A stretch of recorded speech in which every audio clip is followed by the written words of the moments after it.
Allah'ın El-Hafiz degan ism sifatlari haqidagi tafsirlar. Bismillah, elhamdülillah, esselatu vesselamu ala Resulillah. Esselamu aleyküm ve rahmetullahi ve berekatuh. Tüvendi diktanlağa Ustad Abduveli Qari Rahimullah'ın Kur'an ve sünnet nuru aslida Allah Subhanahu ve Teala'nın güzel isim sifatlarının kısaca tefsirlerinden Allah'ın El-Hafiz degan isim sifatları haqidagi tafsirlarni o'qiymiz inshaalloh. Ba'da a'udhu billahi mineşşeytanirracim. Allah'ın El-Hafiz degan isim sifatları haqidagi tafsirlar. Allah'ın bu isim sifatları Kur'an'da 3 yerde tilga ilingan. Yani Sure Hud 57. ayetida tercümesi eğer sizler mening da'vatimni qabul qilishdan yüz o'rsanglar, yüz o'ringanlarning menga ziyini yo'q. Sizlarga men Rabbimning elchiligini yetkizdim. Payg'ambarning vazifasi faqat tabliğ qilishdir. Rabbim sizlarni halok qilib, o'rninglarga boshqa bir qavmni keltirdi. Shirk keltirish bilan Allohga qilchi ziyon yetkazolmaysizlar. Rabbim haqiqatan har bir narsani kuzatib turguchidir. El-Hafiz saqlag'uchi, himoya qilg'uchi zotdir. Bütün olamni Allah Subhanahu va Taala yo'qdan bor qildi. Saqlash ma'nosi mavjudotlarning yaxshi o'sishiga ham qo'llanildi. Allah bütün olamni yo'qdan bor qildi va bu mavjudotlarning yo'qolib ketishini saqlab turdi.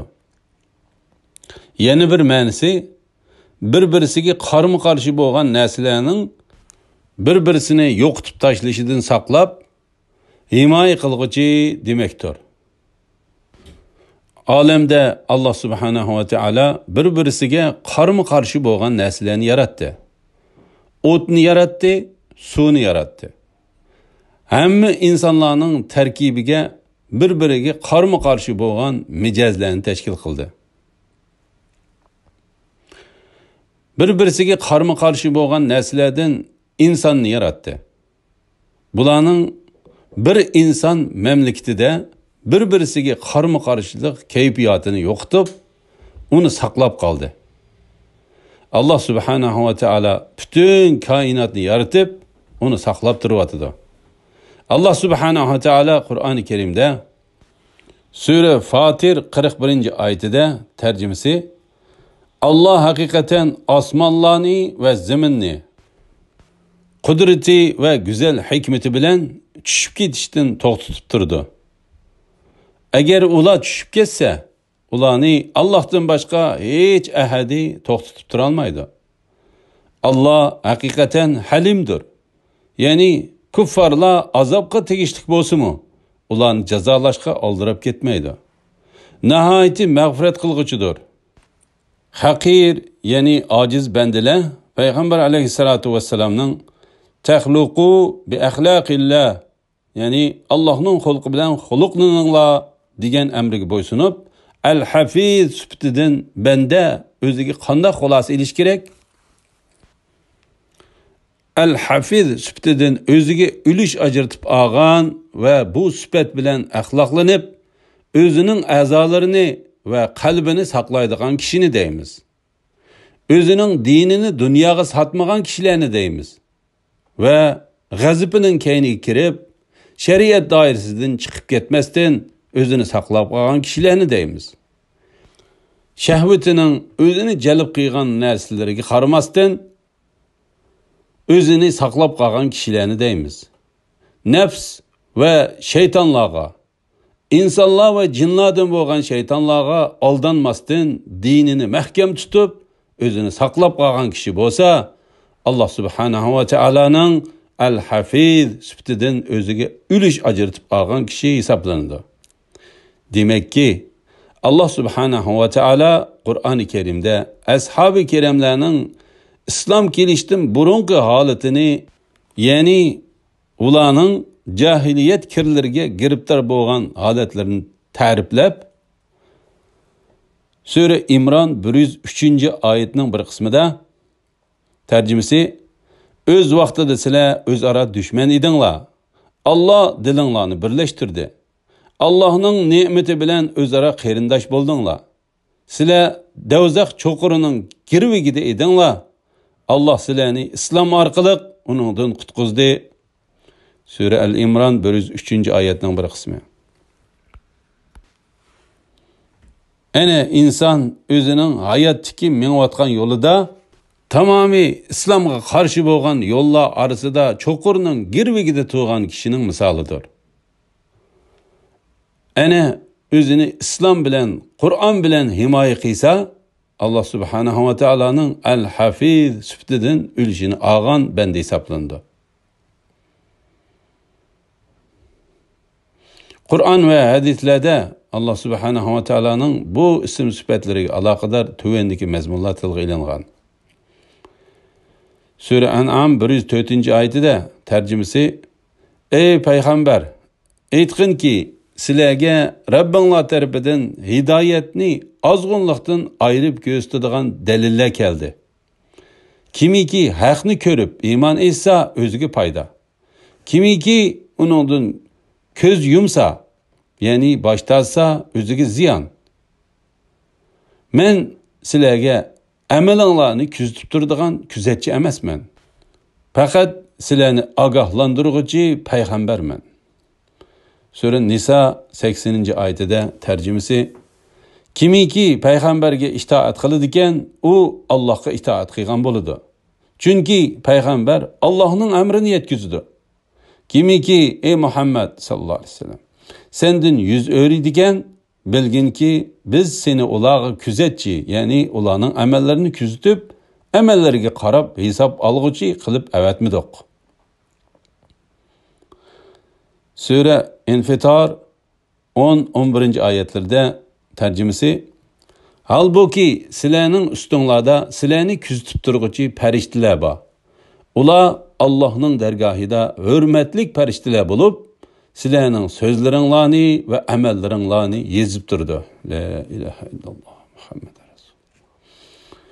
Sura Kaf 49-oyatida tarjimasi: Kishilarning nomi amali o'ttirg'i qo'yildi. Gunohkorlarning uningdagi xotiralardan qo'rqqanligini ko'rsan. Ular voy bizga bu nomi amalga cho'ng kichik gunohlarning hammasi xotirlanibdi-ku deydi. Ular qilgan etganlarining hammasining nomi amaliga xotirlanganligini ko'rdi. Rabbing hech odamga zulm qilmaydi. Sura Hijr 9-oyatida tarjimasi: Qur'onni haqiqatan biz nozil qildik va cho'qim uni qo'g'daymiz. Sura Tariq 4-oyatida tarjimasi: Har bir odam bilan shu odamni saqlovchi farishta bor. Sura Ra'd 11-oyatida tarjimasi: Osmonlardagilar va zamindagilar, ya'ni farishtalar, insonlar va jinlar ixtiyoriy va majburiy yo'sinda Allohga bo'ysunadi. Etigen akşamda, ya'ni davomli turda ularning soyilarimu bo'ysunadi. Sura Tavba 112-oyatida gunohlaridan tavba qilguvchilar, ixlos bilan ibodat qilguvchilar, Allohga hamd sano aytuvchilar, ro'z tutquchilar, ruku qilguvchilar, sajda qilguvchilar, yaxshi ishlarga da'vat qilib, yomon ishlardan to'squchilar, Allah'ның belgilemeleriga rioya qilguvchilar, ya'ni Allah'ның bekitgan farzlarini ado qilib, nahiy qilgan ishlaridan yong'uvchilar ham ahli jannatdir. Mu'minlarga jannat bilan xush xabar bergin. Sura Nisa 34-oyatida tarjimasi: Yaxshi ayollar itoat qilguvchilardir. Erleri yenide bo'lmagan chaqlarda Allohning panohida erlarining haqlarini saqlovchilardir. Sizlar sarkashlik qilishlaridan qo'rqadigan ayollarga nasihat qilinglar. Bu unum bermasa, bir to'shakda birga yotmanglar. Bumi unum bermasa, ularni adablash maqsadida astroq uringlar. Agar sizlarga itoat qilsa, ularni bo'zaq qilish xiyollarida bo'lmanglar. Allah haqiqatan sizlardan ustundir, büyüktür. Allah ayollarga zulm qilganni jazolaydi. Sura Qaf 32-oyatida tarjimasi: "Mana bu ne'matdan sizlarga va'da qilingan narsalar Allohning toatiga qaytquchi, amrini saqlag'uchi har bir banda uchundir."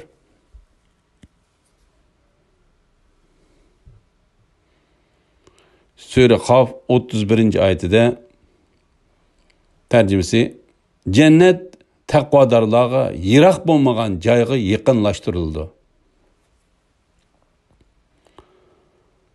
Sura Qaf 34-35-oyatlarida tarjimasi: "Kimki mehribon Allohni ko'rmay turib, uningdan qo'rqsa va tavba qilg'uchi qalb bilan kelsa, ularga jannatga omonlik bilan kiringlar, bu mangu qilish kunidir" deyiladi.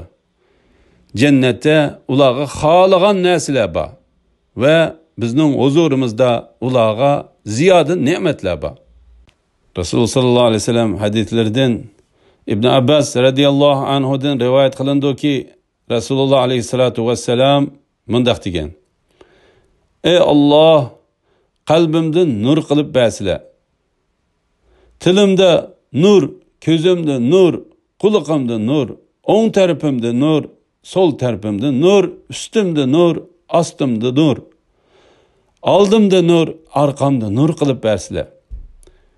Men uchun nafsimda nur, ko'nglimda nur qilib berib, men uchun nurimni ulug' katta qilib bersizlar." Abu Davud 5076-sahih hadis. Sura Baqara 238-oyatida tarjimasi: "5 namozni bo'libmi asrni, ya'ni asr namozini davomlashtiringlar. Ya'ni bütün şartlari bilan vaqtida to'liq ado qilinglar. Allohning huzurida, ya'ni namozda itoatmanlik bilan turinglar." Sura Ma'arij 34-oyatida tarjimasi: "Ular namozini ado qilguvchilardir." Sura Maida 89-oyati tarjimasi: "Allah sizlarni samanlik bilan qilgan qasaminglar uchun javobgarlikka tortmaydi. Lekin sizlarni qasddan qilgan qasaminglar uchun javobgarlikka tortadi. Bunda qasaminglarni buzsanglar, uning kaffarati oilanglarga beradigan o'ttir darajalik tamoq bilan 10 miskinni bir vaqt g'izolantirishdir. Yoki ularga, ya'ni 10 miskinga bedenini yipib turadigan bir qur kiyim berishdir. Yoki bir qul yoki bir cho'rni azod qilishdir.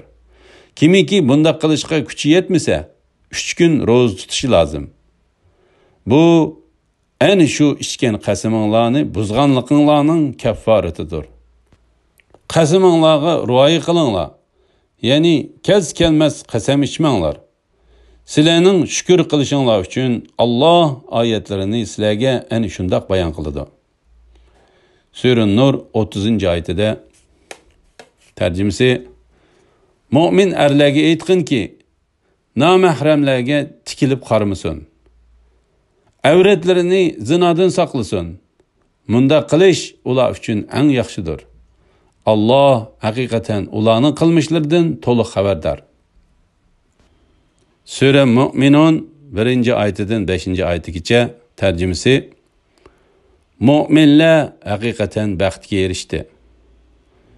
Shundoq mu'minlarki, ular namozlarida Allohning ulug'ligidan sur besib ketganlikdan ayminib turg'uchilardir. Ular behuda so'z, behuda ishdan yiroq bo'lg'uchilardir. Ular zakot bergichilardir. Ular avratlarini haromdan saqlag'uchilardir." Alhamdulillah.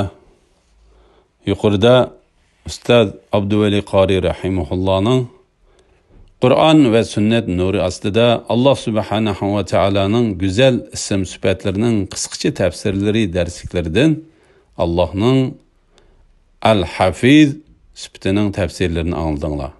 Oxirini keyin qaytadan o'qishimiz davomlashtiramiz inshaalloh. Va sallallohu ala Muhammad va ala alihi va sahbihi ajma'in. Assalomu alaykum va rahmatullohi va barakatuh.